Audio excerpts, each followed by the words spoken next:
Did it. Hello, everyone. Relief. All the millions of Twitter and YouTube people out there in the What a relief. audience. We are pushing the edges here using this technology, trying to figure out how we can just stream to lots of different places at the same time and test our mettle in terms of making the technology work, even though we're not sure what we're doing. So anyway, This welcome is the to. ultimate this is the ultimate reflection of 2020 where we said, let's do it. That's right. And if you Why want to get a not? sense, if you want to get a sense of what this hour is going to be like, here we go. This is what the hour is going to be like right there. We have sound effects and everything else.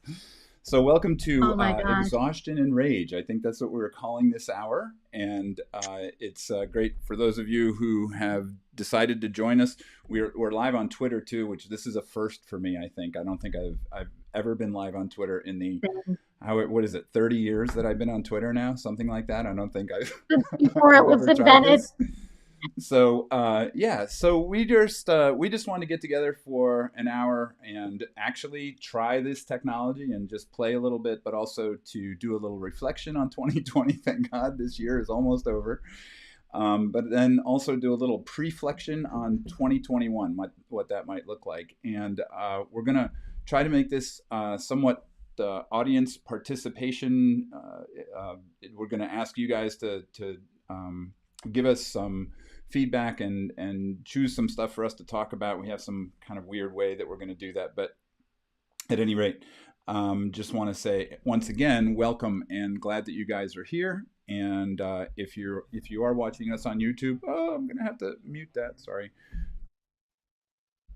There we go. If you are watching us on YouTube, then see what I mean. This is going to be awful interesting like this, but if you are watching us on YouTube, Oh, please say hi in the distraction. chat. Yeah, please say hi in the chat, and you can communicate with us there. Okay, so all right, now that we got that kind of Why are tension we here? out of the way, let's just get into this. So, Homa 2020, a year for the history books, no question. People are going to be Wait, talking. pause. Take a Pause. deep breath after you say 2020. Every time I feel like Oh after yes, we say okay. 2020, We have to just like get it out of our system, right? yeah, I have a feeling my grandchildren, if I have some such things, are going to be talking about 2020, maybe even learning about 2020.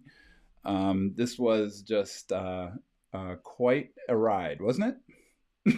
I don't know how yeah, else to put it. absolutely, in so many ways. The way our families have been affected personally, and we really want to talk about how it impacted us professionally in ways that will hopefully be more than just our navel gazing, but useful reflection as well. And we want to get people involved in that reflection too. We So, don't want we don't navel gaze very much, do we? no, I don't think so. we don't have time. So I know we don't have time, right? We try So to teach other people though. so yeah, so I'm a COVID survivor. I have that big C badge, right here. My whole Yeah. family are COVID survivors. I think that was really one of the interesting things as I talked to a lot of people about this year and about COVID in particular is that there actually was a little bit of COVID privilege. It felt like, having had it and kind of gotten through it without really any ill effects. It was pretty mild. I did feel like I could sleep for 18 hours for about 3 weeks after I had it, though, which was probably the one lingering effect of that, but that's past now. And so, everywhere we went, people were like, "Have you been tested? Do you have the antibodies?" They wanted to make sure we went to see family members over Thanksgiving, and the only reason that we were able to go was because we'd already had it. So I mean, it's been this kind of interesting, I think, different reality for me, in that I didn't really think about it that much after I had it, and we had it in March, right? So early on, You were in the before, very beginning. yeah, before we even really knew what this was all about. But yeah, I mean, just the whole ways and the ways in which we were forced to begin to communicate and collaborate and connect in different ways, I think has been fascinating on lots of different levels. And I mean, the good news is that hopefully it looks like we have a vaccine in the near future, at least for those privileged few who will get it at Mm. first. But that's certainly going to be not an equitable rollout. We know that, unfortunately, and certainly not just here in the States, but around the world. But I don't know. How did you deal with the whole idea of not having COVID? I mean, it must have been a little bit different, right? Well, I had two daughters who stayed in New York City throughout the height of the lockdowns and the pandemics. And I had my siblings were both also in New York City, and they had families and they left for various reasons. And we have now my mother-in-law staying with us probably through until she gets a vaccine. And so I have my youngest is a senior in high school, and she's trying to figure out how to live with it. So, it's just everybody has a lot of moving parts. And we've been very lucky because we have work that allows us to shelter in Yep. place. But, I think, you and I always, it's been such an interesting time because we really launched this Big Questions Institute as really trying to create an institute because of COVID, right? So we started this as we did one workshop, and I actually had a conversation today with somebody who participated in that workshop. Coincidentally, we did one event in November, and I think it was very grandiose for us to call it Big Questions Institute because we wanted to do something around inquiry and appreciative inquiry and a lot of questions. We said we didn't have any answers. And little did we know how little we knew. I know, right? And so I just think it's been so fascinating to kind of basically do a startup. This is a startup. And just like tonight is, and welcome to the people tuning in. We have a few people tuning in from Asia. So good morning. And this is one of the reasons we do it at 7 o'clock. So it's 7 p.m. on the East Coast US and morning in Asia. And sorry, Europe. We can't, Europe and Africa. Sorry, we can't catch you. But that's been so interesting because from, like day one that we said, okay, all our travel, which for me was significant in 2020, was canceled, and for you as well. It's all canceled. Our calendars have just opened up I know. significantly. What Yeah. do we do with this? And, it's been really interesting because you and I come from such different worlds in a lot of ways. Our themes are different. And it's almost as if they collided and came together during the pandemic. Yeah. That issues of global citizenship and global identity and justice, equity, diversity, inclusion that I work on, and the issues of change and innovation and information and technology that you work on, like they all came together. And Everything. this is, hmm? Yeah, like everything came together this year, right? Because it wasn't just the pandemic, and we talk about this a lot, right? It was social justice, it was the infodemic, it was inequity in the economy and in healthcare, and it was just it was kind of a crazy combination of things, and Yeah, hopefully a very intense combination. I thought, what was interesting was you said that we were asking a lot of questions. Well, so what we did this year when people registered for our stuff was we asked them what their big question was, and I couldn't believe when I totaled them up yesterday. We just went and looked at all of the questions that people had left us. There were 1,007 questions that people left.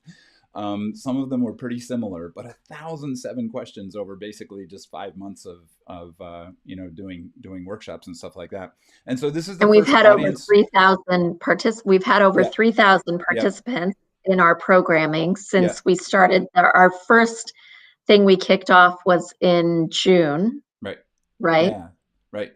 So this is going to be the first audience participation part of the show, and just people are very happy about that. As you can hear, it's about time that we did a little bit of audience participation.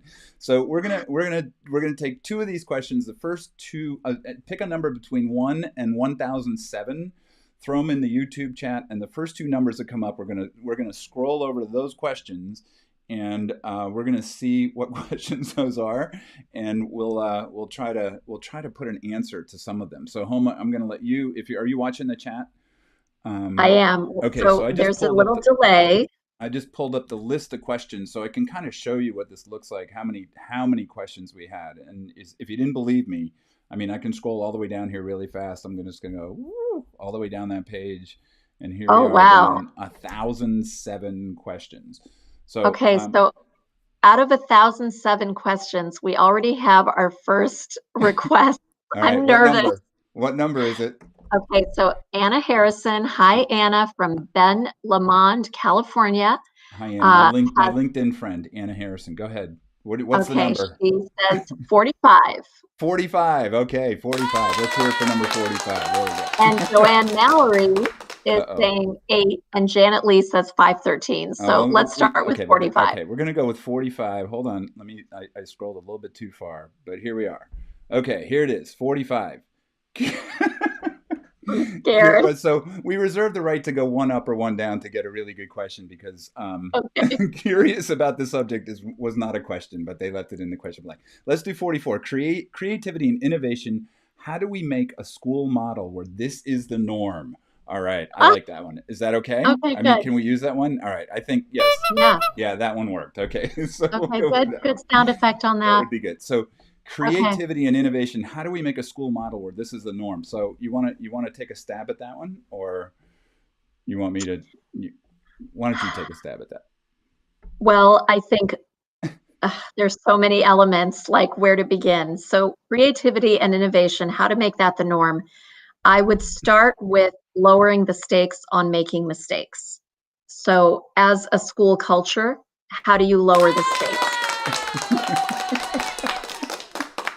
Unfortunately, I'm the one that controls all the sound effects, so Homa's probably and part of that, lowering the stakes. Okay, now I'm just getting started. Lowering the stakes is creating psychological safety, and so there's your link to equity and diversity and justice.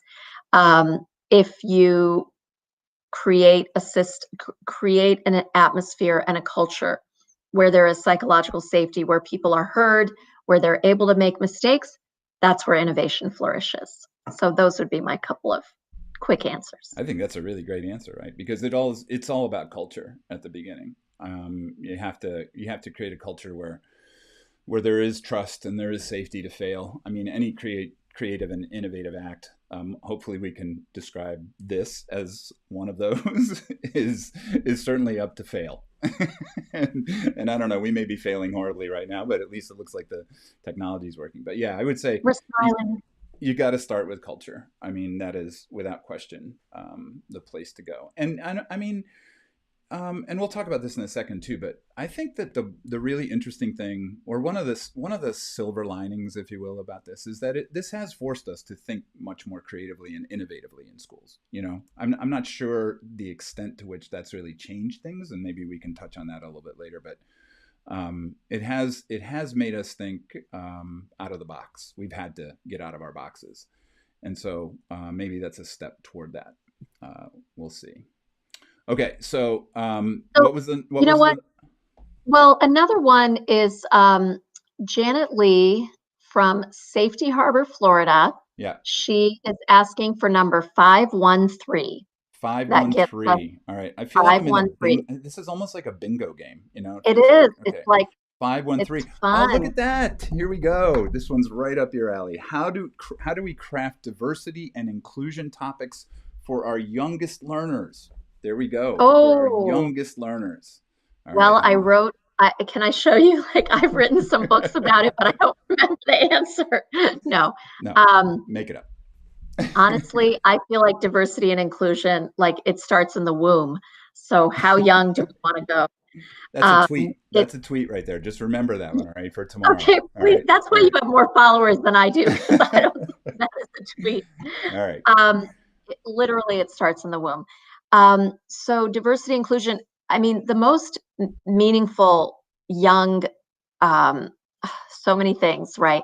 So it sticks when it's authentic, and it's authentic when it's around human interaction and relationship. So I think um, from a young age, your children, they notice who your friends are.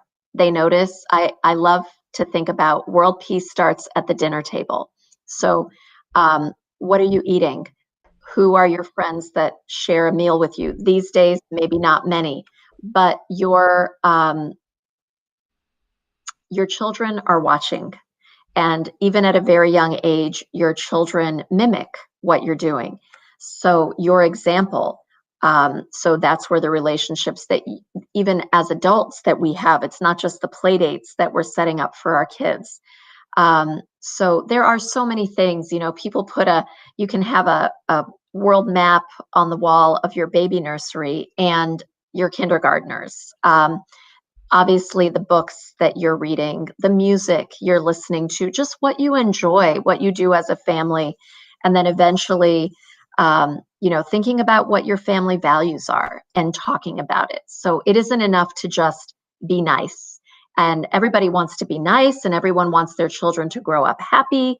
But it really takes so much more sort of deliberate, even articulation of these things matter. And so, I mean, we can have this conversation literally for babies, for kindergartners, second graders. I mean, this becomes, it's a little bit of a muscle, building that sense of justice, of inclusion, of noticing who's around you, what you're reading, what you're doing, even developing the ear for different genres of music, languages. Like young child, that question, I mean, they're so primed and it's so natural um, to get started with this. Yeah, and kind of on a side note to that, I mean, some of the most poignant videos that you saw coming out of the George Floyd and the all the uprising were the videos of the young kids who, especially one that I remember seeing, the little white boy and a little black boy who hadn't seen each other for a long time because of the quarantine, and they just like ran up and gave each other huge hugs, and it was just like they were best friends, and there was just no color between them, it was just they were just kids, just people, and yeah, that was it's powerful, and it is something that I think is just more and more important these days, obviously, for us to build it in our kids. And one thing I would just say really quick on that is between those two friends, color is not a barrier. At the same time, the children see color. So um, they, just like I see the color of two different flowers, they're beautiful. I appreciate them. And that's a metaphor that I use with young children, is like you're a flower in the garden. We are all flowers in the garden. And kids get that because kids see color. We all see color. And so, there's this kind of tongue in cheek slide that I use. How can a parent raise a racist child? Pretend like you don't see color. And that's the number one and only top um, means. So the kids aren't acting like color is a barrier, but instinctually our brain recognizes it. So that's just a little tiny little clarification. I think that's important for parents and educators to know that that's actually going on. That's awesome. Let's do one more. I'm just gonna. I know we had a couple of suggestions, but 7 and 8 really weren't that great. They Sorry, don't, yeah. sorry. So I'm just gonna spin and just let it go. And oh, that went all the way down. So how about um, uh, well, we're trying to pick. Oh, so did I make the comment, by the way, that 600 of these start with how? Which is always You an did not interesting. say that yet. Okay, Why don't so you this talk a is little an bit to interesting. that? Yeah, this is And an in the interesting. meantime, we'll ask people to add Yeah, another add number. another. So a Pick number another higher number. up. Pick another number. But yeah. So out of the 1,007 questions that we got, almost 600 of them start with how. Like, how do I do this? How do I do that? How do I? Most of them were about moving online. And for instance, so how do I support educators with creative learning online, or how do I support teachers in a hybrid model? How do I take advantage of the current landscape to move a very traditional faculty toward educating our students in the world they face rather than the world the faculty grew up in. So that's a really good one, right? That's a very, very interesting one. And again, it comes down to culture and to the stories that we tell. And we talk about this a lot, right? We talk about how the narratives of education are really changing this year, have begun to change, and I think will continue to change next year. And that basically, if we want to change practice, we have to change the story of practice. So we've been doing a lot of work on that, and it's been fascinating to kind of look at the ways in which old traditional narratives are cracking and maybe breaking, and how people are responding to that. One of the things we've talked about a lot this year is how many different models of schools there are now on the edges. How many different ways people are starting to configure this idea of what going to school means, whether that's online, whether it's face-to-face, whether it's in small groups, whether it's homeschooling, whether it's in a museum somewhere, virtually, not virtually. Pods, micro schools. Yeah, I think we're going to continue to see a lot of different narratives around what school is beginning to crop up. And so that's going to be one way of doing that. Traditional faculty needs to see non-traditional practice, and non-traditional practice that aligns to the things that even traditional faculty members know about learning. And again, that's another thing we talk a lot about, is this dissonance between what we believe about how learning happens and what we do in classrooms. And I think a lot of that leap is just that people don't have new pictures, right? People don't know what those new scenarios might look like. So that might be an answer to that one. Did we get one more number, or yeah, we got a couple, and I think it's kind of fun. No, we have a couple, and one of them, I just for fun, let's do $9.99. $9.99. Okay, here we go. And I'll also mention we have a comment.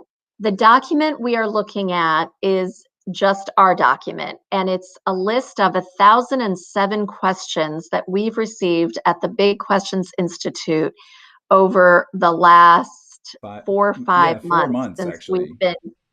4 months since we have been doing public facing programs through Big Questions Institute. So when people register for our events, we ask them, what's your big question? And so these are the questions that we got. So $9.99, here we go.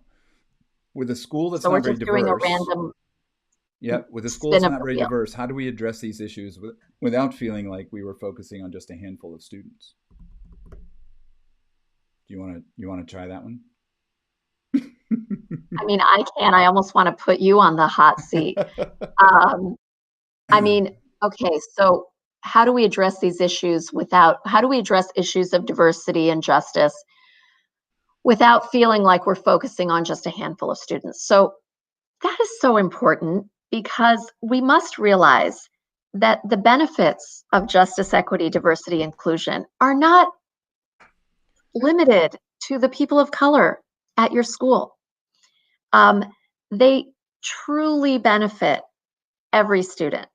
So recognizing your whiteness and your white privilege and what is happening historically in the United States, around the world, that would be of benefit to Will Richardson as much as it would be beneficial to me. So that is really, it's vital to demonstrate this is not, and similarly, just like I think when we talk about equality between women and men, this does not only benefit women, it benefits everybody. So when you're, and then the other issue is focusing on the few students of color. If you don't have many students of color, it's really important for them to feel safe and for them to feel that they belong. There's this expression, when you've been used to privilege, it's either justice or equality. Equality feels like injustice, something like that. I butchered the comment, but it's okay. And this is, I think, part of, COVID has offered us the opportunity to widen our lens and to think about kind of what went wrong and rethink, everything from sort of consumerism, sustainability, equity, racial justice. This is our chance to rethink that. So when I hear that kind of a question, we have to think, put the lens back on yourself. If you identify as white, and think about why this topic is important to you.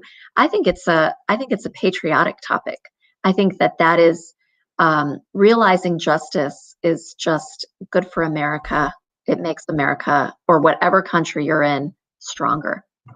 I think if you really want to get a sense of what that's like too, we did a podcast a couple months ago. Sounds Like Hate, and the stories, Mm, those really were places where there wasn't a lot of diversity, and the voice, especially of the young woman who joined that podcast and talked about what it was like for her to be in that environment, I thought was just so telling and really educational. So if you're interested in that, that's on our YouTube channel. You can go back and you can watch the replay of that.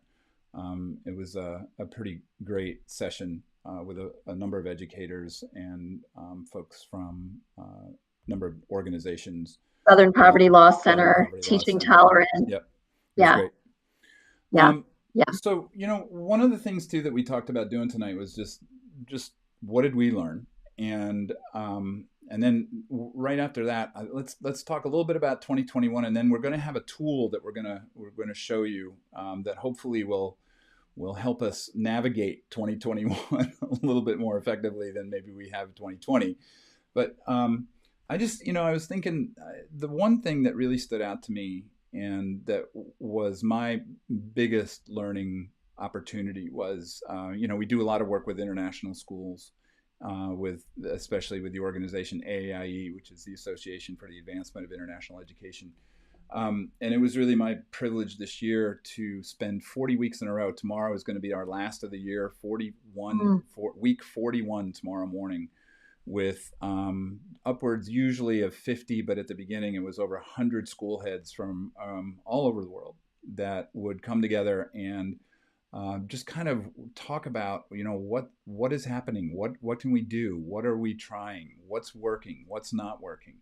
Um, and it ended up, we're pretty much, it was probably 60-70% of logistics and trying to problem solve with one another, which was fascinating to just sit in on and just trying to moderate and help kind of add some resources or some questions when I could. But the other half, or the other 30%, the remaining, was just a little bit of therapy, right? Because people were really exhausted and tired, and they just didn't know, they were looking for support. And it was something that built into a very powerful community. I think those international school educators feel very close, and a lot of them, I think, are kind of stunned at the level of connection that they feel because of these constant conversations that we've been having. But the learning I had, or the learning I tried to make explicit, not just for them, but for almost everyone who I talked to, is that learning that they did this year was absolutely profound. I mean, it was off the charts. And when I asked a number of them if this was the most profound learning they can remember doing, almost to a person, they all said yes. They said this was the most amazing learning opportunity, the most powerful, intensive. It was just not even day to day, it was hour to hour, sometimes minute to minute, where they had to kind of just figure out, okay, what do we do now? How do we solve this? What do we do? And I thought, I always said to them, it was a very powerful year for all of us in terms of our learning. But here's the biggest learning you can take away from that. And that is, why is it that the learning that happens in your classrooms doesn't look like the learning that you just experienced this year? And almost in every case, it just kind of stops them cold, and they kind of go, yeah, I don't know. I don't know why this really profound experience that I'm a part of this year and trying to figure out and problem solve and do social learning with people. I don't know why we can't make more of that happen in classrooms. And so, mm, to me, that's the opportunity. I think that's the one really big opportunity that we can learn from this moment. And that is, we're doing it. We're doing learning in its most pure, natural form. It's relevant. We're passionate about it. It's real world work. It's doing it with other people. That's what learning in classrooms needs to look like. And if nothing else, maybe the fact that we've experienced this year at the depth that we've experienced it in a learning context will help inform the ways in which we think about learning in the classroom next year as well. So that's my biggest learning this year. Do you want to share something?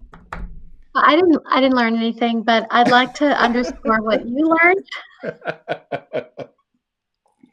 Um, I will share, but the other there's so many interesting lessons out of this weekly conversation among international school leaders that you've been there every single week.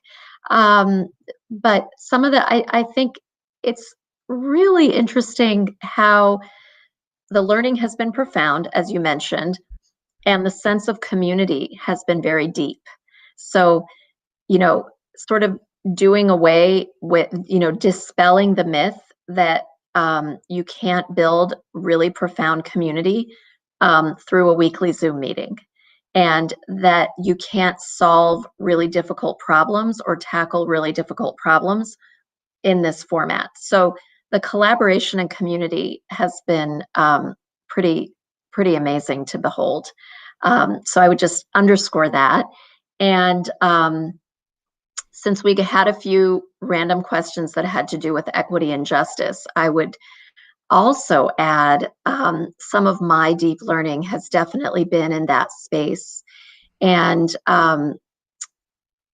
there's this kind of sort of a tongue-in-cheek um, line that when we're presenting on Deeper Than Diversity with Eric Dozier, our colleague Eric Dozier, we have this thing about, okay, so you woke up, like in reference to everybody reading, White Fragility and How to Be an Anti-Racist over the summer, and waking up to all these accounts of racism that are taking place at schools all over the world, and that kind of have woken people up.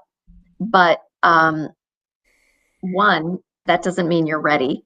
Like, waking up in itself implies there's a lot that you have to do before you're ready to get out the door. And why did it take so long? Like, it's not like any of this is new, but there's something about 2020 that has sort of forced all of this into sharp focus. And one thing that has been really profound for me to consider is, in the midst of all of this chaos, realizing that our students, the stories that our students are sharing, so starting out with the Black at Instagram accounts from schools all over the world, every one of those stories on an Instagram account, to me, it's a data point. And we don't treat them as data points. We're not listening to what our student experience is, but this global experience that's bubbled up. And so the other thing is that the racial injustice, this story is not new. That's really important. It's just come to the surface for everyone to see, and people are telling their stories. And so, this powerful lesson of storytelling that we talk a lot about it's one of our 5 leadership lenses. I think that's part of the power of the movement for Black Lives right now, is taking back that narrative and sharing the story. So that's been really interesting. Another experience that I've had, that is also a community experience, has been work with women leaders in education, in terms of we do these reflection and recharge experiences that are personal development and then professional development. And another link are the mastermind groups that you and I have been running. And, they've all just shown how many profound models of community can be built, even when you're not, we're not even in the same country with Right. 90% of our mastermind participants. We have 4 cohorts that are ongoing, and they are literally all over the world. But I feel such a bond and a connection, I know you do too, with every single one of them. And that's been really powerful. I don't think we would have been able to have that level of kind of honesty and exploration if it wasn't if it wasn't the time of the pandemic. I agree. I think, like I think I said earlier, I think a lot of people have been surprised by the depth of the connection that we've been able to make. Yeah. We have come together around a crisis, but I think that that's going to be somewhat long lasting. And so, with that, why don't we turn to 2021 and start thinking about what might happen? I just, if you're on YouTube, I just posted a chat in there. We'd love to see what your predictions are. So, if you have a prediction for education for 2021, just throw it in the chat. That would be awesome, and we can maybe talk a little bit about that. I'm kind of on the fence as to how much of change that we've seen is going to stick through 2021. I do think the community piece is going to be there. But I also think that a lot of we talk about this all the time, right? There's this really strong pull back to normal. There's this really like tidal like just that our brains and our practice and just everything that we think about ourselves needs to get back to some semblance of the way that it used to be. And I get that. I totally understand that. That's a totally Mm-hmm. natural reaction to have. But as we often say, and a lot of people are saying right now, normal wasn't that great. I just want to talk a little bit about a tweet that I sent out last week. I think it was my most liked tweet ever. I think it got like 3,400 likes or something. But it was this idea that maybe one thing we should do in 2021 is just set aside some time to have some conversations around the questions of why do we do this in schools? Think about our practice and kind of put it all on the table and say, why are we doing this? Why are we segregating kids by age? Why are we siloing curriculum by subject? Why do we try to teach kids in 45-minute blocks? Why do we fill in the blank? There are lots of different things that we could begin to have conversations around. And obviously that really resonated because I've been saying for a long time, as you know, that one of the most interesting things about this conversation around education is that we say we believe all these wonderful things about how learning happens, but then we do all this other stuff that really does not support our beliefs. And there's this dissonance between those two things that I think carries some literal weight on our shoulders. I think there are a lot of people who look at their practice and kind of go, yeah, I know that that's not the best thing I could be doing for kids learning, but this is what I do. This is what I've been trained to do. This is what I'm expected to do. Obviously, if that many people liked that tweet and retweeted it, it hit a chord.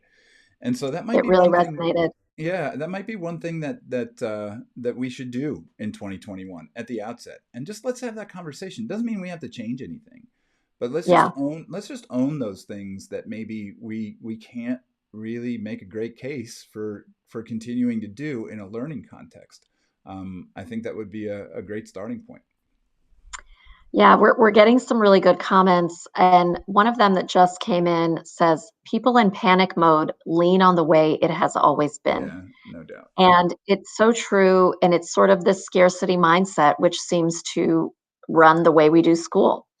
And one of the tools that we've been using a lot, and we've been using it before the pandemic, but we've been especially using it perhaps as a way to start the conversation, why do we do this, is to look at what's sacred. And so we put up this Padlet, and people just start populating, what do you hope to see in schools in 10 years, 20 years from now? What is sacred? What matters about school? And the answers are all they're kind of predictable. And so if those answers are your anchors, I think, to talk about relationship and meaningful learning and making a difference and Standardized that test, inner right? most Standardized test. No, isn't that on that list? No, that's not on the never list. see standardized test, never see technology, never see all the stuff we spend a lot of money on, Shoot, I frankly. could have sworn that was on the list, but maybe not. Go ahead. Go ahead. It's rather like, Zen. It's all very profound. And that's what matters to people. And then I think if you start with that, then you can think about why do we do the rest of the stuff, right? We always talk about that. Then everything else is on the table. Um, yeah. And you it have to does be, require a leap of faith. and yeah, and courage, right?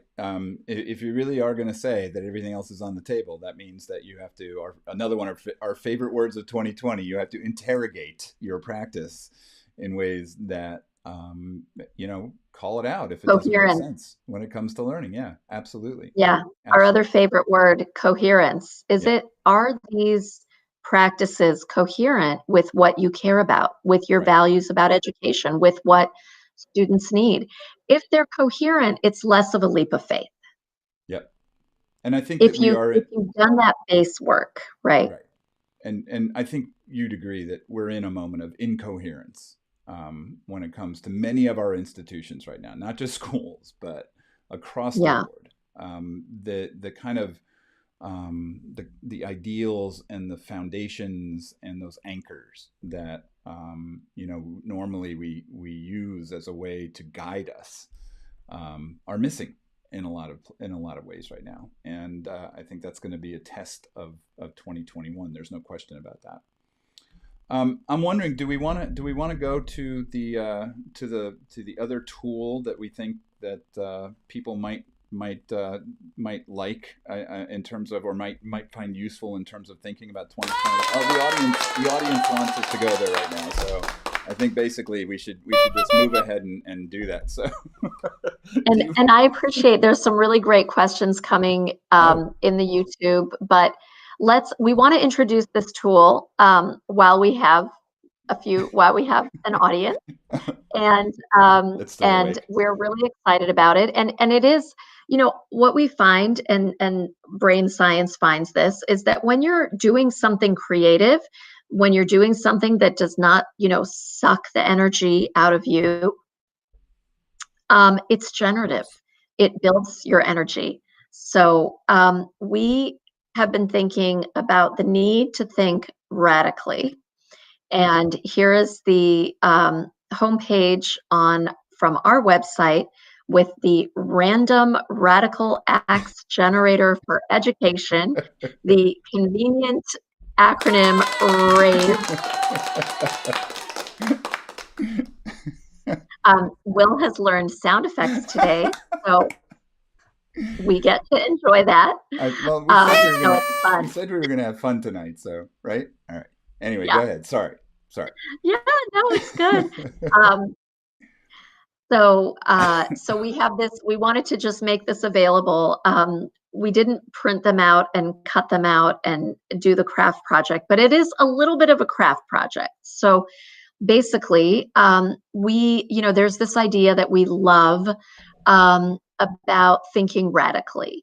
And people are kind of afraid of thinking radically. It feels too risky. This is a way to ease into that idea.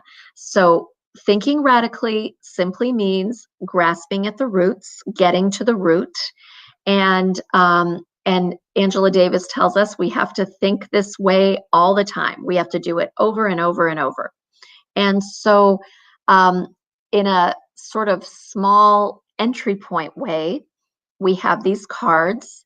And basically, what they do is juxtapose um, qualities, descriptors of radical something. So, qualities like um, radical empathy, radical inclusion, there's the list, radical hope, radical belonging. And even as I read it, what comes to mind? It's almost like close your eyes and think about what could radical belonging, how would we do that? What would that look like? Radical kindness, radical candor is like radical honesty, radical inclusion.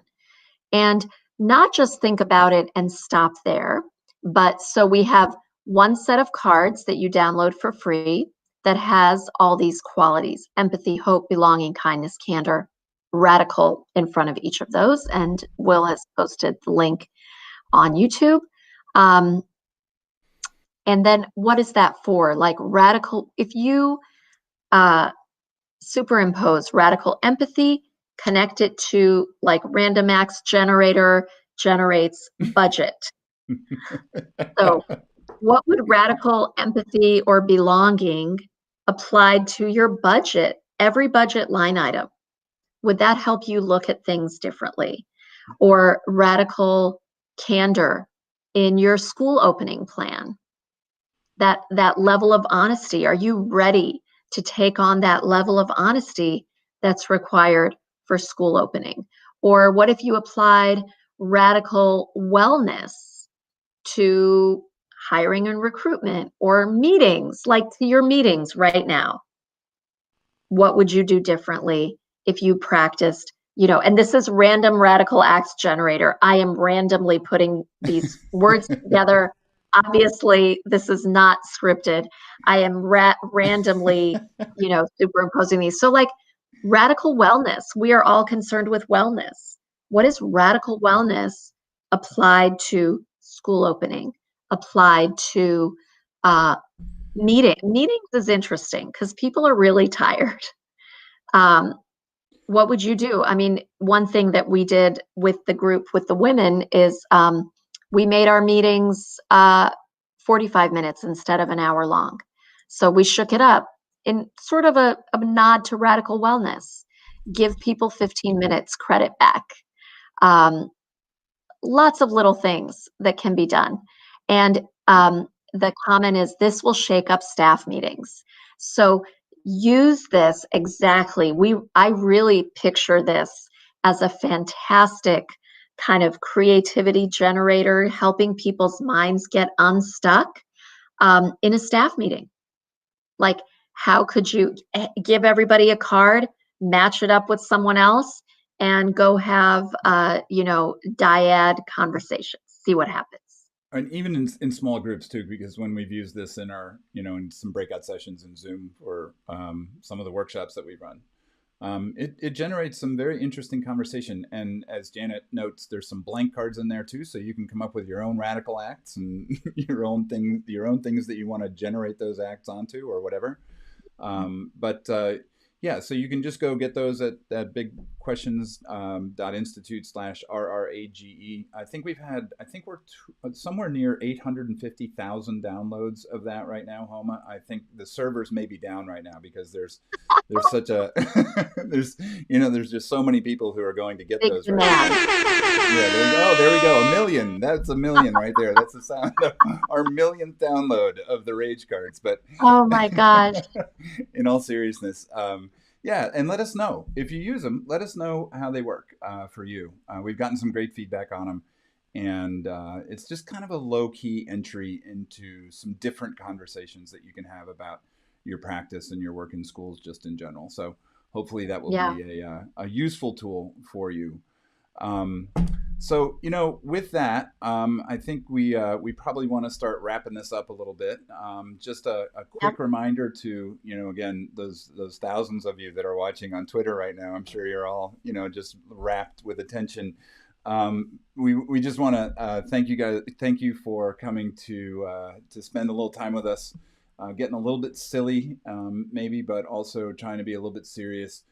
We've got some great stuff teed up for the beginning of the year. We have a futures planning session on the 6th, I think it is. We've got Ella Ben-Ur coming back on the, in mid-January sometime. You can 11th and 13th, I 11th think. and 13th. And we have some other events that are going to be on the calendar. Plus, I think after the first of the year, we have a pretty big project that we're going to launch that hopefully will keep us together and keep us having these types of conversations on a more regular basis. So we've got a lot of stuff in the oven, so to speak, at the Institute, and we appreciate all the support that we've had this year. It's been, despite the tragedy of this year in so many ways, it's been quite an amazing year for me, and I know for us as we've begun this work, and we're looking forward to an even more exciting 2021 that will get us through what is still going to be a tough road to hoe. I think we all agree. It's not going to it's not going to get better real fast. But anyway, so Homa, I'm going to leave the final words to you. But from me, happy holidays, everyone. Stay well, stay safe, and hopefully you'll join us next year. And Homa? Yeah, no, we're really excited for turning the corner on 2020. and we know it's not the end of the challenge, but we really want to rethink professional learning and community building, and looking at the power of doing that even from the comfort, or maybe not comfort sometimes, of our own homes, and doing this online and creating these powerful communities. I'm really excited about the workshop on January 11th and 13th about getting unstuck, navigating a mess of challenges using the Innovator's Compass. Really encourage teams to join.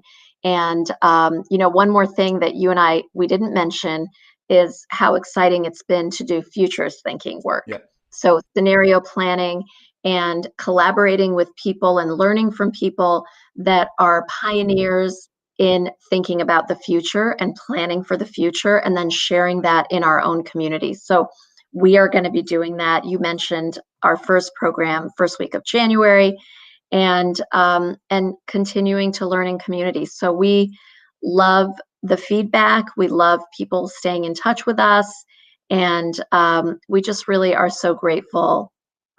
I'm really great. I'm grateful to you, Will. Believe it or not.